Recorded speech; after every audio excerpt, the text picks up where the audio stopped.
Hello बच्चों, आपका स्वागत है अपने YouTube channel Usha study classes में। तो बच्चों, आज हम पढ़ेंगे दशहरा पर निबंध।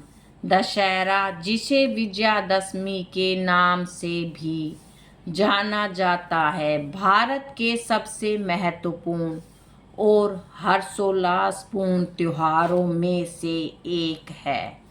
यह देश के कई हिस्सों में बड़े उत्साह के साथ मनाया जाता है और बुराई पर अच्छाई की जीत का प्रतीक है। यह त्योहार हिंदू पौराणिक कथाओं की दो मुख्य कथाओं पर आधारित है। भगवान राम की राक्षस राजा रावण पर विजय और देवी दुर्गा की दुष्ट राक्षस महिषासुर पर विजय। दशहरा के पीछे सबसे लोकप्रिय कथाओं में से एक भारतीय महाकाव्य रामायण से आती है। पौराणिक कथा के अनुसार अयोध्या के राजकुमार भगवान राम को उनकी सौतेली माँ ने 14 वर्षों के वनवास पर भेज दिया था। वे अपनी पत्नी सीता और अपने भाई लक्ष्मण के साथ वनवास गए थे।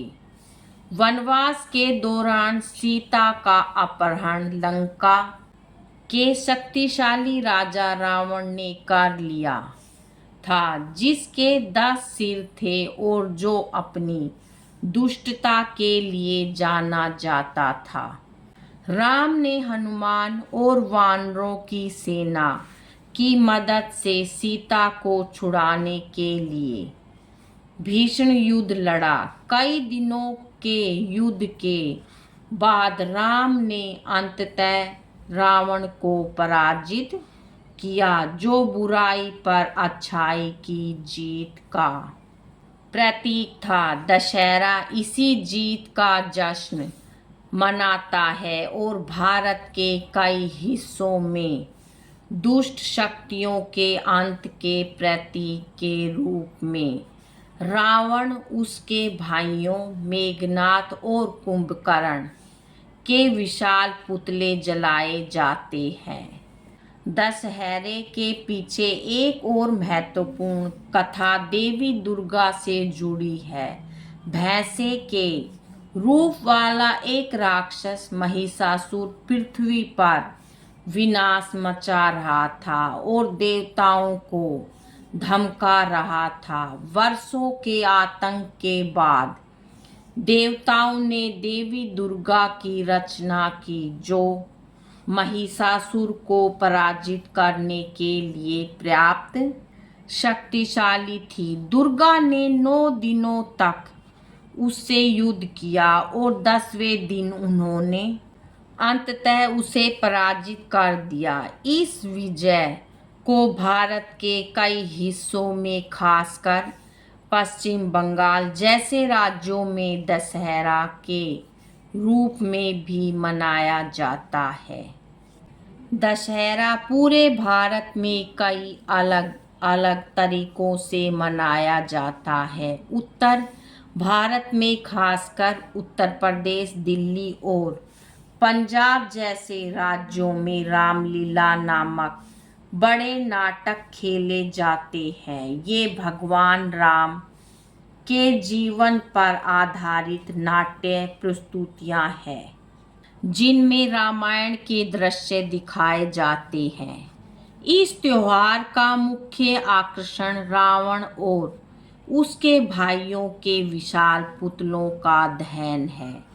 यह बुराई के विनाश का प्रतीक है और इसके बाद आतिशबाजी और उत्सव मनाया जाता है।